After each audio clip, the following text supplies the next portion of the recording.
Hi YouTube, and this is JTrain997, back with another figure review. This time, the Marvel Hulk Legends Figure 5 King Hulk. Now, a lot of people have been confusing this with the earlier Hasbro Hulk figure that was actually Gladiator Hulk. Gladiator Hulk is when he first crashes on Sakaar and is forced to fight. This is after everything is said and done, as well as the look he carried through World War Hulk. He comes with the tail tip of Fin Fang Foom, as well as his sword and his axe. Okay, there's a lot of nice detail on the figures you can tell from the outside of the pack. Okay, onto the back of the box. There's Fin Fang Foom when he's finished. All other 8 figures in the wave. Says height 7'6", weight 1,150 pounds, real name Dr. Robert Bruce Banner, identity public, alias the Green Scar, affiliation the Warbound, powers unlimited strength and indestructibility. Okay.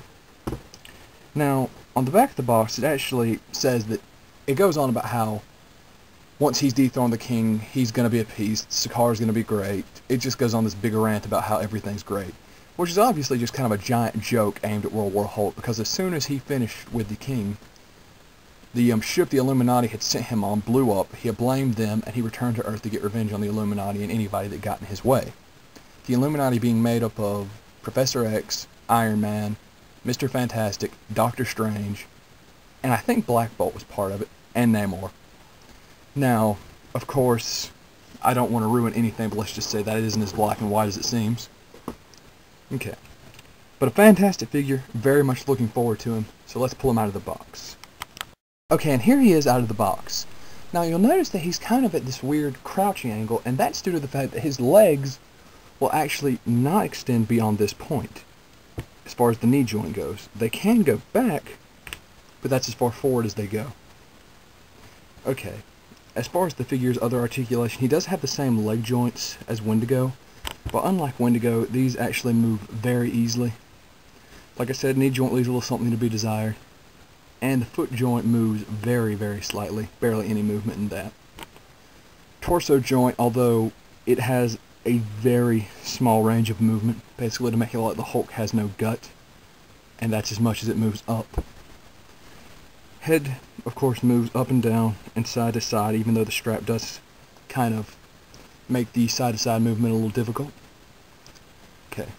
Arms rotate, elbow joint, and a new type of hand joint. They've been using that same crappy one for all of the Hulk Legends, but this is actually a new joint. Rotates at the wrist, has a joint at the fist to allow movement. Same for both arms, even though there is the of course, the armor on this arm. Now, the detail in this guy is really where you get your money's worth. Everything is spot on. The paint is great. He even has the little tiara on the top of his head. And really, the crouch that they permanently put him at actually makes him look a lot like the cover of Warbreaker, which was the issue before World War Hulk, which was a very good book. Okay. His armor has a lot of nice detail. You know, everything's great. Okay, now the sword does fit a little loose in his hand, but once you've got it jammed down in there, it isn't going to rattle too much. No wear or tear on the sword, though. It looks brand new. So, you know, some little battle damage would have been nice on that. The axe fits perfectly in his hand, though, and the axe actually has some chips and notches in it to make it look like it's worn. A lot of nice detail on the axe. Okay, so overall, this is actually a really nice figure. He really suits my needs, and all around is just gives you a fantastic presentation. Now, like I said, the knee joints do leave a little to be desired, as well as the torso joint. But other than that, this figure doesn't really have a lot of problems. There's the tail portion, the final tail portion of Fin Fang Foom. So overall, this, like I've said in every video, these figures have a $15 price tag. This one, of course, is worth the $15 price tag.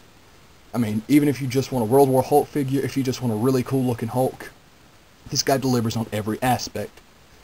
Now, there are some undeniable issues with the joint, so I'm going to go 8 out of 10, but he's still a really great figure.